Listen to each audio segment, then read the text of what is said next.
হযরত ওমর ইবনে আব্দুল আজিজ বিশ্ববিখ্যাত তাবিঈ ছিলেন, ইসলামের পঞ্চম খলিফা ছিলেন।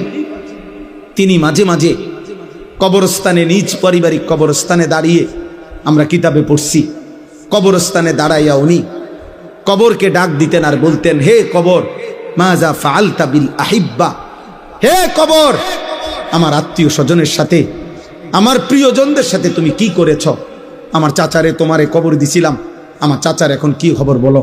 আমার জ্যাঠা তোমার কবরে আছে, আমার বাবা, আমার চাচাতো ভাই, আমার স্বজনরা এই কবরে আছে, হে কবর তুমি বলো আমার আপনজনদের সাথে তুমি কি করেছ?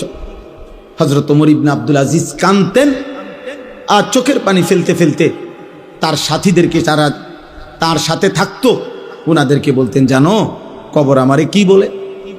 তো বলতো, কবর আমাকে বলে, ওমর ইবনে আব্দুল আজিজ, তোর আপনজনের প্রত্যেকের চোখ, নাক, কান, হাত, পাও, শরীরের প্রতিটা অঙ্গ খুলে খুলে আমি মাটির সাথে মিশাই দিচ্ছি। 3 বছর আগে রেখে যাওয়া তোর চাচারে কবর থেকে খুলে দেখ, নাই, আমি সমান করে ফেলছি। আমি তোর আপনজনদেরকে মাটির সাথে মিশাইয়া মিলাই দিছি। আমার মাটি আমি আমার সাথে মিশাই নিছি। মাটি থেকে তৈরি না আমরা, কথা বলে না কেন? তো মাটি যেন বলে, আমার মাটি আমার সাথে আমি কি করে নিছি? মিশাই নিছি, মিশাই নিছি। এই জন্য দোস্ত, এক অনিবার্য সত্য, চূড়ান্ত বাস্তবতা, এক চিরন্তন সত্য, তুমি মরে যাবে, আমিও মরে যাব, বাবারাও মরে যাবেন, মায়েরাও মরে যাবেন, পর্দার আড়ালের বোন আপনিও মরে যাবেন। এজন্য অভিভাবক যারা আছেন, ছেলেকে ফিরান, মেয়েকে ফিরান, স্ত্রীকে ফিরান। একজন বাবা মায়ের প্রধান পরিচয়, যদি সে মুসলিম হয়, মুসলিম অভিভাবকের প্রথম পরিচয়, তিনি তার অধীনস্থদেরকে ঈমান আমলের উপরে, আখিরাতের উপরে রাখার সর্বোচ্চ চেষ্টা করবেন। এটা হলো মূল বিষয়। আপনি বলেন যে, আপনি হুজুর, আমি বলছি অনেকবার নামাজ পড়ে না, তাহলে আপনি যে আজকে এতবার বলার পরে যে ছেলে আল্লাহকে সেজদা দেয় না, আপনি তার জন্য সুদে টাকা নিয়ে বিদেশ পাঠান কেন? আপনি এমন নাফরমানের জন্য কিস্তি নিলেন কেন? আপনি এই নাফরমানের জন্য হারাম রোজগার করলেন কেন? তাইলে আপনি তো তারও বরবাদ করলেন, নিজেও বরবাদ হইলেন। আপনি বুঝাপড়া করেন তার সাথে। এই জন্য খামখেয়ালি করলে, মস্কারি করলে হবে না। আখেরাত আমার কাছে হিসাব না, আল্লাহর কাছে।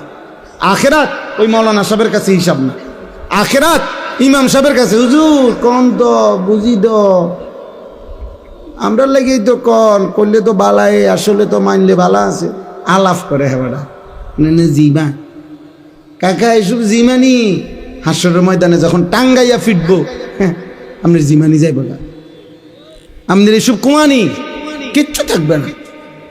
আপনি কুয়ান কেন? আপনার স্ত্রী সন্তানের ঈমান, আমল, সেজদা, নামাজ, বন্দেগী, আল্লাহর কসম, এটা আপনার দায়িত্ব, আপনার জিম্মাদারি। আপনি বুঝাপড়া করেন, আপনি বুঝাপড়া, আপনি পারবেন।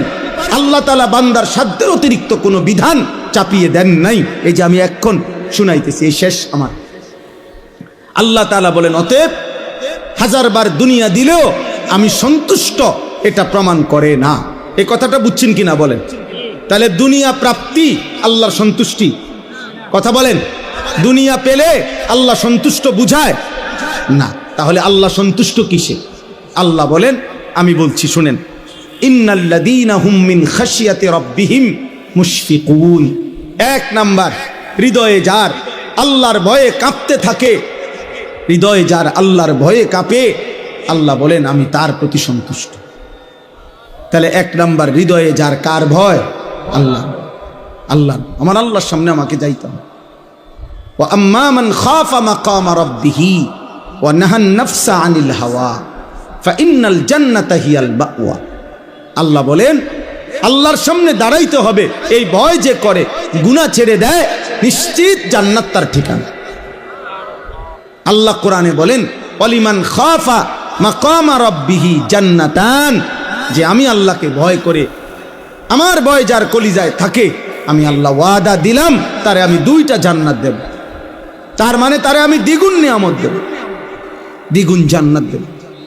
আল্লাহ আমাদেরকে তৌফিক দান করেন। ওয়াল্লাযীনা হুম বিআয়াতি রাব্বিহিম ইউমিনুন। 2 নাম্বার, আল্লাহ তাআলা বলেন আল্লাহ পাকের সমস্ত আয়াত, সমস্ত আহকাম, কোরআনের সমস্ত বিধান, নবীর সমস্ত তরিকা, আল্লাহর সমস্ত বিধানগুলোকে যে সর্বান্তকরণে মেনে নিচ্ছে, গ্রহণ করছে, ঈমান রাখছে, পালন করছে, আল্লাহ তাদের প্রতি সন্তুষ্ট হয়ে আছে। 3 নাম্বার, ওয়াল্লাযীনা হুম বিরাব্বিহিম লা ইউশরিকুন। কোন অবস্থাতেই যারা আল্লাহর সাথে শিরিক করে না, এক বিন্দু, তাদের প্রতি আল্লাহ সন্তুষ্ট হয়ে আছে। 4 নাম্বার, ওয়াল্লাযীনা ইউতুনা মা আতাউ। সুবহানাল্লাহ। আল্লাহ বলেন যারা আল্লাহর দেওয়া সমস্ত নিয়ামত, শরীর, স্বাস্থ্য, জীবন, যৌবন, সুস্থতা, অর্থ, সম্পদ, স্ত্রী, সন্তান, ছেলে মেয়ে, বাজার, ব্যবসা, আয়, রোজগার, বাড়ি, জমি, বিল্ডিং, দালান, ক্ষমতা, প্রভাব, প্রতিপত্তি, যা আল্লাহ দিছেন, ইউতুনা মা আতাও, সবকিছু আল্লাহর পথে ব্যয় করে, আল্লাহর হুকুম মতে ব্যয় করে, আল্লাহর রাসূলের বিধান মতে ব্যবহার করে। আল্লাহ বলেন অকুলুবুহুম ওয়াজিলাতুন আন্নাহুম ইলা রাব্বিহিম রাজিউন। এই 4টি কাজ করে। 1, আল্লাহকে ভয় করে। 2, আল্লাহর সব কথা মেনে নেয়। 3, আল্লাহর সাথে শিরিক করে না। 4, আল্লাহর দেওয়া সব নিয়ামত আল্লাহর হুকুম মতেই ব্যবহার করে, ব্যয় করে। আল্লাহ বলেন এই 4টা ঠিক মতো করেও অকুলুবুহুম ওয়াজিলাতুন আন্নাহুম ইলা রাব্বিহিম রাজিউন, অন্তরে অন্তরে আবার অহংকার করে না, বরং এই ভয়ে ভয়ে থাকে যে হায় আমাকে তো আল্লাহর সামনে ফিরতে হবে, হাসরের ময়দানে দাঁড়াইতে হবে, মিজানের পাল্লায় আমার আমল ওজন হবে, আমল নামা দেওয়া হবে, ফুলসিরাত পার হইতে হবে। হায় আমার জানি কি হয়, আমি পারবো কিনা, আমার নেকি বাড়বে কিনা, আমল নামা ডান হাতে দিবে কিনা, ফুলসিরাত পার হইতে পারবো কিনা, এই ভয়ে ভয়ে যে জীবন কাটায়, উলাইকা ইউসারিউনা ফিল খায়রাত ওয়া হুম লাহা সাবিকুন।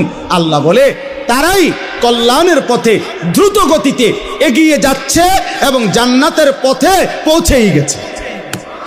তারা যেন জান্নাতের দুয়ারে ঢুকে গেছে, এবার ফেরেশতা দরজা খুললেই জান্নাত।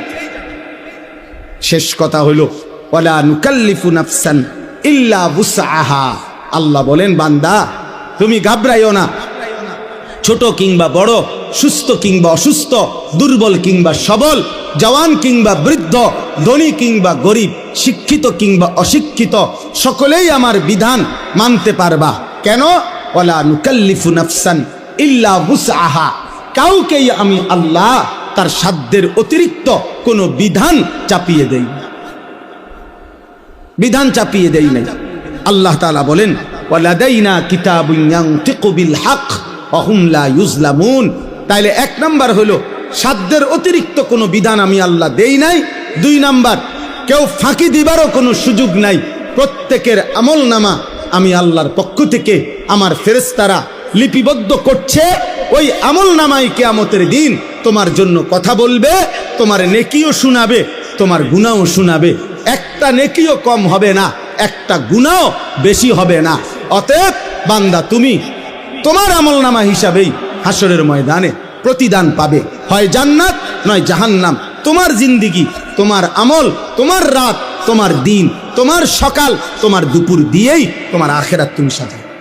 অতএব আমার শেষ কথা, প্রিয় কিশোর নওজোয়ান আর কিশোর নওজোয়ান ভাই, আমার আবারও অনুরোধ করছি, তুমি যদি আমার কোনো উপকারে না আসো, এই দেশ, এই জাতি, এই পৃথিবী, এই জগৎ, এই সংসারের কোনো কল্যাণে যদি তুমি নাই আসো, কিছু যদি না করো, নিজের ক্ষতি করো না।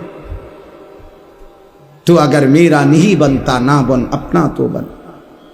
নিজের ভালো করো বাপ, এই গুনাহ তোমারে শেষ করে দিবে। এই নারী, ছবি, এই গান, বাদ্য, এই অশ্লীলতা, এই জিনা, ব্যভিচার, মদ, জুয়া, এই অসৎ বন্ধুদের আড্ডা, হারাম মেয়ের সম্পর্ক তোমারে শেষ করে দিবে।